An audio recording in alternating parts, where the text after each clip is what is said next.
Umaga, magandang hapon po sa inyong lahat. Alas 12 tanghali pa lang, no? Alas 12:11. Ang ating pong pag-usapan sa ngayon ay isang babala. Babala po. Hindi po sa tao, kundi sa COMELEC. At babala rin po ito sa mga tao na para maintindihan nila kung ano ang takbo ng ating eleksyon sa ngayon at para malaman din nila kung mabantayan nila kung paano na pwede mangyari ang dayaan sa bilang.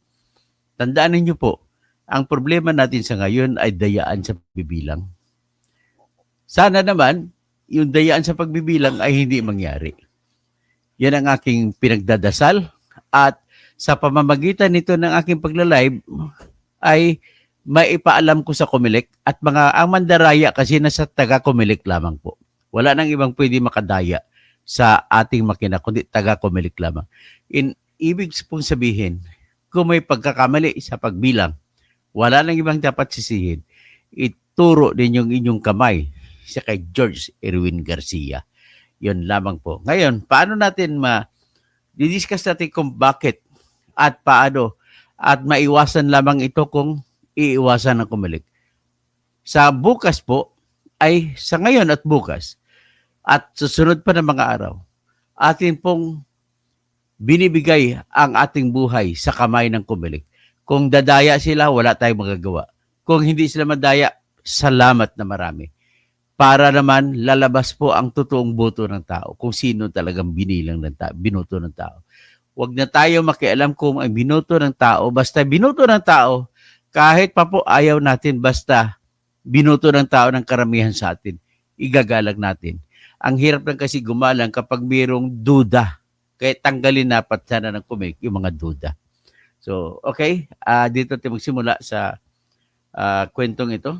Kung paano. Ang nais kong ipapakita sa inyo, yung walang ibang mapagkatiwalaan pagdating sa makina na magsasabi kung tama ba o kung ano.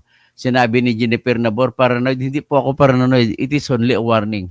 Pag sinabi mo po ako na paranoid, ikaw po ay instrumento ng pandaraya. Pasensya na po. Ikaw ay instrumento ng demonyo. Jennifer Nabor, kung sino ka man, hindi ko alam kung ikaw po ay troll na ang pakay mo lamang ay sirain ang mga diskarte na lumalaban sa mga mandaraya. Ibig sabihin, kakampi mo yung mandaraya, Jennifer Nabor. Ngayon lang ko lang nakita pangalan mo rito eh. So anyway, ganun pa man, welcome po. Pwede ka pong mag-comment dyan, walang problema sa akin. At ito ngayon, ilabas natin ngayon yung ating basihan. At ang ilalabas ko ngayon ay walang iba kundi si Attorney Harold Respicio. Attorney Jeril Harold Respicio. Kandidato po siya sa pagka-Vice Mayor sa Isabela, sa bayan ng Reyna Mercedes. So, ngayon, natandaan mo si Attorney Harold, nagsampa din siya daw ng reklamo ng disqualification sa kalaban niyang Vice Mayor dyan sa Reyna Mercedes, Isabela. At ang rason ay talagang proven addict sa droga ang kanyang kalaban. At kung addict sa droga, hindi na yun magiging efficient public servant.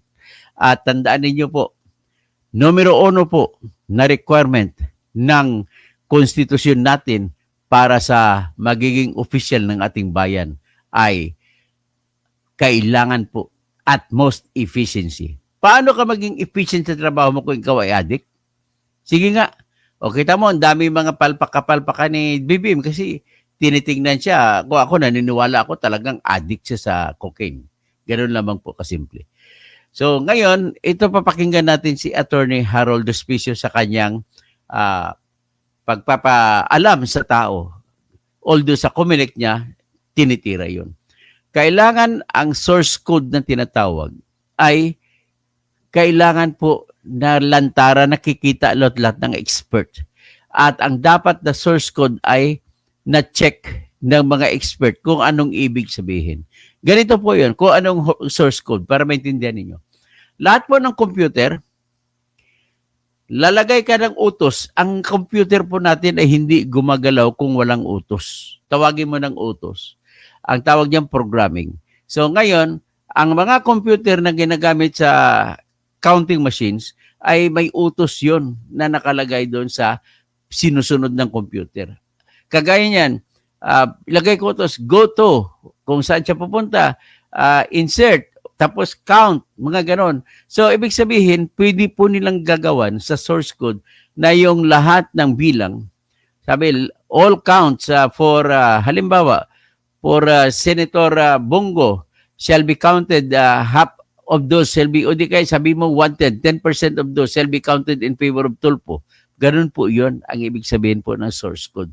Kaya kailangan po sa paggawa ng programming sa mga computer at ipapasok dun sa lahat ng ATM machine at ICM machine natin sa buong Pilipinas na gagamitin ay dapat walang daya. Dapat ang source code nagsasabi for every count of going to Tulfo must be counted in favor of Tulfo. Parang ganun, in favor of Bongo must be counted in favor of Bongo. Ganun lamang po yun ang source code ibig sabihin. So, kailangan bago yun isaksak yung mag-uutos sa computer, lahat ng makina ay chichikin mo muna kung niyari o dinaya. Baka ang nakalagay 10% votes for Bongo shall be counted in favor of sino bang gustong paboran. Halimbawa, shall be counted in favor of Amy Marcos. Ganun yun. Any votes, halimbawa, for every 10 votes, 2 must be deducted and to be counted in favor of Abalos. Ganun po yun ibig sabihin ng source code. Kaya dapat po ang source code, chine-check muna bago gagamitin ang makina. So ngayon, ang nakalabas sa pinapalabas ni Harold Respicio or Attorney Respicio na isang IT expert, naalarma siya. Naalarma sapagkat ang sinertify pala ng nag-certify ng source code na nag-review ay hanggang doon lamang yung nakalagay sa kung ano talaga nakalagay sa makina ay hindi po totally, hindi absolutely totally na check. Ganun po ang kwan. Kaya hindi naman sinasabi ni Harold Respicio na siguradong mangyayari ang pandaraya. Pero sinasabi niya na dahil hindi na-check, malamang sa malamang, ito yun po ay dadayain. Sa ngayon, parang ang Comelec, parang isang doktor. Ikaw ay haagaw buhay. Inilagay mo yung buhay sa kamay ng doktor. Pero ang taas kasi ng konsensya ng doktor. Hindi niya kayang papatayin ang tao. Kaya binubuhos niya lahat ng kanyang galing. Ganon din dapat sana ang Comelec. Mataas din dapat ang konsensya nila at hindi sila magpapadaig sa sugo o sa temptasyon ng pandaraya. Pero ang pinaka-problema ko po sa Comelec, kung bakit ako nag-alala lang husto, ay sapagkat mayroon pong ebidensya na inaipakita ni Dan Marcoleta na tumanggap ng pera ng suhol si George Erwin Garcia. At iyon ay napatunayan sa pamamagitan ng deposito sa dalawang account, abroad na account, sa pangalan ni George Erwin Garcia. Nagdeposito ng $100 kada account. Yan po ay ebidensya na yan. Ang probable cause po, malaki na nagtumanggap ng suhol si George Erwin Garcia. Because of that big probable cause na nakikita natin sa lahat, nagdududa na ako ngayon na hindi lamang komisyon sa kontrata ang hinahabol nila ni George Erwin Garcia, kundi magdadaya din sila kasi marami na rin, may nahuli na rin ng NBI na nagpanggap kuno na taga Comelec at para magbibigay ng pera. Pero kung ako tanongin mo, drama lang ng NBI yon para maniniwala ang tao na hindi madaya ang makina na gagamitin. Yon po ang nakikita ko dyan. Pangalawa, nakikita mo naman ang mga mind conditioning ng mga survey kung sino panalo. Susundin nila yon. Pagkatapos, para wala lang papasok na mga ibang kandidato, yan ang ginagawa nila. So, ngayon, kung ibabangga ka, last na vlog ko kaninang madaling araw, binangga ko o kinumpara ko ang Kalye surveys kumpara doon sa mga survey ng mga Okta Research, Pulse Asia, SWS, Tangery, Publicus Asia, o kung ano-ano, WR Numero, ay malayo kumpara sa Kalye survey. Ang Kalye survey nagsasabi po, ganito lang po yun, nagsasabi majority ang mga iboboto ng mga tao ay mga baka Duterte. Bakit po ang katwiran nila isa lang, simple lang, hindi natin maitanggal sa kanilang katwiran. Ang katotohanan na sa ngayon, kahit sa 7-Eleven nagbebentahan ng droga. Marami na ngayon ang mga nagbebenta ng droga. Hindi kagaya sa panahon ni Duterte na wala halos, kung mayroon man nagpatago pa. Kung dati, wala kang kaba, lumakad sa kalsada, yun po totoo yan. Hindi ko na inaalis na may kasalanan din si Digong sa mga kamatayan ng mga napatay. Pero hindi ko rin maalis ang katotohanan na sobrang walang gulo, walang magnanakaw, walang snatcher sa panahon ni Digong. Walang kidnapper sa panahon ni Digong. Maliban na lamang kay G.X. na ang kumidnap ay si Colonel Dumlao na abogado at saka yung taga-NBI ang itinuturo na kumikidnap doon sa Koreano sa Clark Air Base na si G.X. So ito lang po ang katotohanan natin. So pakinggan po si Attorney Gerald Harold Despicio. Ito po siya.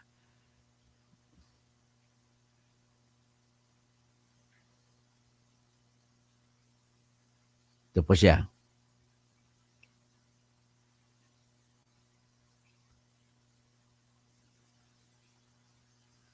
Babayan, nakakabahala po. Kaka-check ko lang po yung kaka-upload ng COMELEC na source code review report.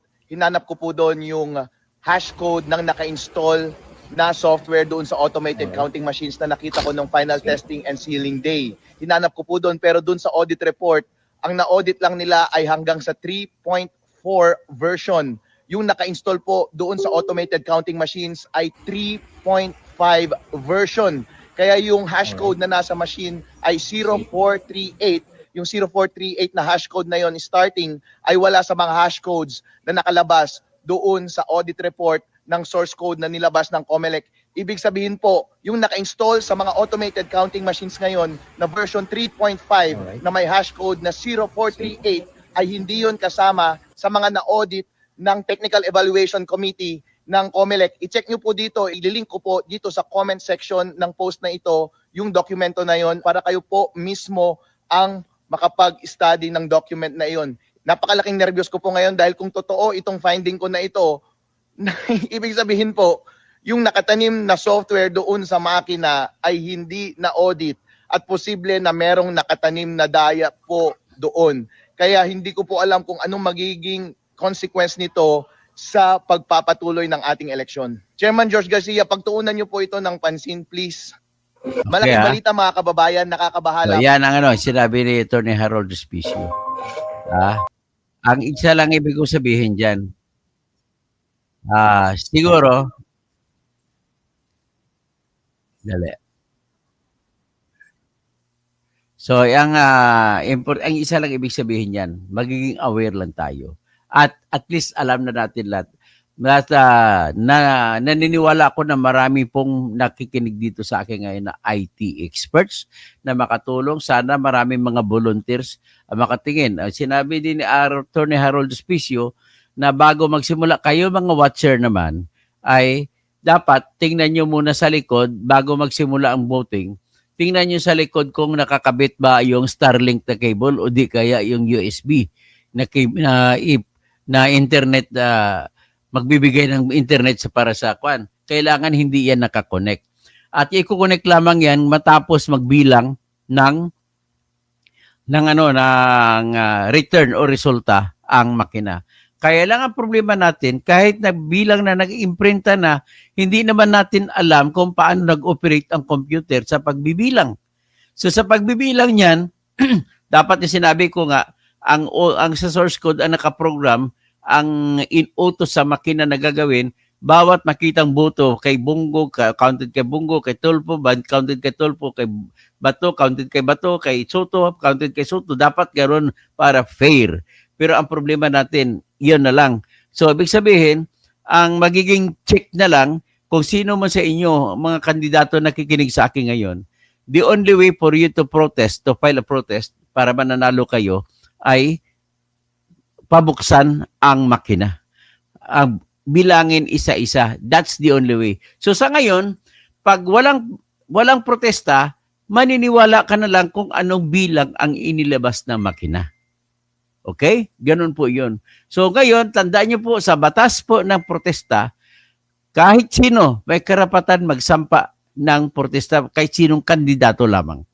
Kapag ikaw ay number 3, hanggang number 3, pwede ka magsampa ng reklamo na protest. Wala nang maraming requirement yan kung bakit ka nagsampa ng protest. Karapatan mo yan sa ilalim ng batas na ipabilang ulit. At ang advice ko ay nanggaling ito sa aking karanasan noong 2010. 2010, may naging client po ako na nagtatanong sa akin kung magpaprotesta o hindi kasi number 2 siya. Ang lamang ng pagkalaban niya sa kanya ay 1,800 sa isang bayan. Tapos, nung pabilang siya, nung binuksan ang lahat ng baluta, ng ballot box sa presinto na ginagamit yung mga plastic, alam mo nung nangyari? Nako, ang bilang ng makina ay lamang ng 50 votes.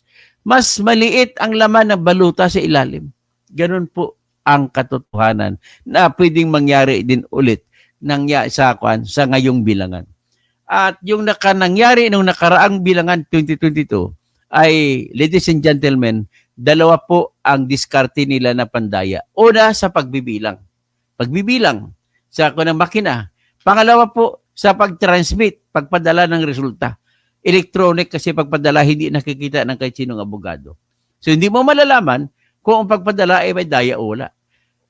Dahil hindi mo nakikita. So, ngayon na nangyari, nakita na lang ng bandang huli na pinuntahan pala doon sa isang man in the middle na tinatawag, Smartmatic. Okay? Sige, tayo mamaya. Dapat ang Smartmatic na yan na modelo ay hindi na dapat ulitin nila, kaya nila ni George Erwin Garcia. Kaya po, chichikin natin ng husto ang Mr. Garcia, chichikin namin ang inyong website. Kailangan i-upload nyo lahat ang pinakahuling resolution or batas na ginagawa nyo patungkol sa pagbibilang at pagpapadala ng resulta. Kasi po, ang nangyari nung nakaraang election 2022, gumawa kayo ng diversion. Iniba ninyong sistema. Imbis na yung resulta galing sa makina ay didirekta na bilang pa doon sa mga computer ng Comelec, ay dinaan nyo muna sa isang computer. Bago ibinato ng computer na yon sa mga computer dapat na papadalhan. At ang tatlong computer na yun dapat padalhan ay ang tinatawag na transparency server.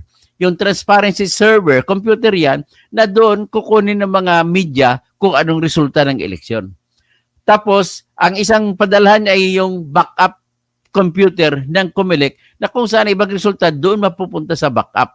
Tapos kung sakasakali na magkakasira-sira, at least may kukunin. Ang pangatlong resulta ay ipapadala doon sa mga municipal or city board of canvassers. At sila bibilangin nila kung sino nanalong mayor, vice mayor, konsyales, at saka bibilangin na ng boto sa ibang mga pwesto. Kung one lone congressional district sa city na yan, ay bibilangin na rin kung sino panalo sa congressman. Pero kung hindi, kung maraming bayan ang sakop para sa isang distrito, iakyat yon ang resulta mula sa city or municipal board of canvassers, ay ipapasa naman ng computer na yon na ginagamit nila papunta doon sa provincial board of canvassers na computer. At doon, bibilangin kung sino mga nanalong congressman, sino nanalong gobernador, sino nanalong mga vice-gobernador, sinong nanalo ng mga board members o bukal. Pagkatapos, bibilangin din ang boto para sa presidente, vice-presidente, senador, at saka party list. So, iakyat ngayon yan papunta sa Comelec na computer. Doon na magbibilang ang tawag doon National Board of Canvassers Computer. At sila bibilangin nila kung sino panalo sa mga senador at mga party list. Ang isang detalye naman ay padala doon sa Senate, sa computer ng Senate President. At yun po ay bubuksan ng House of Representatives at saka Senate na nag-join session kung sino, bibilangin kung sino panalo pagka-presidente, vice-presidente. Pero sa ngayon, dahil wala pong presidente at saka vice-presidente na ka-eleksyon, ay wala na muna yan. Dahil midterm election tayo. So dito lang papunta sa National Board of Canvassers na tinatawag. So nilalatag ko lang sa inyo kung anong proseso ng ECF natin at para bantayan natin lahat lalo ito. So, yan lang po. Ang mga maganda, magtatawag na lang ako. Daniel Kiambao, ACM Automatic Cheating Machine. Maganda naman. Regine Ford, saludo talaga ako sa katapangan mo, sa pagpapahayag. Salamat. O, ito naman, si Jennifer Nabor, paranoid na daw ako. Pastor Rodi Rabi, salute, mabuhay. Happy Sunday. Okay. So, sino pa? Si Heidi Uyaw, hindi na ako mangangampanya ngayon kasi bawal na mangampanya ngayong araw. Heidi Uyaw, Rodi Rabi, pwede lang ako komentaryo tungkol sa kung ano pangyayari. Benji Arsiga Carpio, kapag nakaka-program, wala na tayo magagawa. Alam nila kung sino mananalo. Yung source code magkaiba raw, dapat parehas na po. Mabuti nilang nandyan si Attorney Respecio. Maraming salamat po, Attorney Respecio. Maraming salamat po. Napakalaking tulong mo sa bayang Pilipino. So, ang Hilito Cabo, pero ayaw ng mga politician na ibalik ang manual counting dahil hindi sila basta-basta makadaya. Eric Inad, Boss Toto, believe ako sa iyo. Bye, Toto, Attorney, you're the best and always watching your vlog. Salamat po, Eric Inad. Kasi madami ako natutunan sa iyo, boss. Bye, Toto, daghang kaayong salamat. Daghang salamat po sa taran. Benji Ersiga, Carpio, 3.4 version daw ang imbis na 3.5 version, ibig sabihin ng version, 3.4 version lang ang na-check. Pero 3.5 ang version na ginagamit sa makina, hindi pa na-check. Yan ang ibig sabihin nun. So kung hindi na-check, may posibilidad na pandaraya yung nakalagay sa 3.5 version. Yan po. Willa Baliw, wala na katoto, literal na parang hindi na lang ang mga bentahan ng droga gayon. O tama po, yan ang kinikwento ng mga Arnolfo Cabanillas, drama lang yan, Dr. Kausing, napakadumi na ang laro nila. Ngayong politiko, ang dumi na napakadumi, walang takot gumawa ng dayaan, paalala lang, may tumitingin. Okay, tumitinho pala. Heidi Uyaw, Toto, please, ngawa ka, Toto, tirahin mo na ang Comelec, Toto, please, mawa ka. Okay, basta Comelec Garcia, titirisin ka talaga namin. Abangan mo pag isasampa ko sa impeachment. Yung pagkagastos niyo sa mga baluta na na-imprintan nyo na hindi pa final ang ungkuan ng Supreme Court. Mary Jane Andrade, Ohio, Gaysa Maso. Gusay Maso po ito to. Okay, Ohio, Gusay Maso din. Hadi Uyaw, Toto, please. At tapos nabasa ko na. Arnolfo Cabunilla, sana mga IT experts makialam na tayo. Save the Philippines. Lomi Pinogo, saklap kasi alam nila na sila lang naman ang mananalo pero ayaw naman ng tao sa kanila. Eric Inad, boss, by Toto, hindi ba pwede file kaso si Comelec Jersey? Magsasaba sa inanunsyo ko na magpapile na po ako ng kaso sa kanya. Carl Maxshart, banatan mo niyo si Garcia, huwag pumayag na dayaan. Ang Hilito Pajardo, pareho lang ng 2022 election, dinaya uli, ano pang asahan natin, tapos na. Daniel Kiambao, ACM Automatic Cheating Machine. Benji Ersiga Carpio, reception logs, kaya malaman nila sa galing ng isa sa isang IP address lang galing o 192.168.0.2. Nangyari ito last election. Okay, Regine Ford, tapos magandang tanghali, Daniel Kiambao, Leslie Paul Viloria, ano nangyari sa mandamos ng Tintrayo? Ayon, binasura ng Supreme Court po. Carl Maxshart, lahat ng vlogger dapat magkaisa para panagutin si Garcia na manluloko na naman sa software source code. Rosalinda Katubig, kung totoo at mayaman mayroon kang ebidensya, bakit hindi ka magreklamo? Ano bang pinagsasabi mo, Rosalinda Katubig? Hindi po kayo nag-iisip na maayos. Sa ngayon, ang binabantayan natin ang eleksyon po. Titingnan natin, hindi pa natin alam kung magkadayaan o hindi. Nagwa-warning lamang po si Attorney Respicio. Rosalinda, pakinggan mo naman ng maayos. Mary Jane Andrade, Romel Garcia, magandang tanghali po, Dok Toto. Robert Lovia, kung ano ang pinalabas nila sa survey, yan na siguro ang program nila. Kaya bantayan nyo, ang Kalye survey lang kayo maniniwala. Huwag po sa survey nila. Okay? Magandang umaga po sa lahat. Magandang tanghali pala.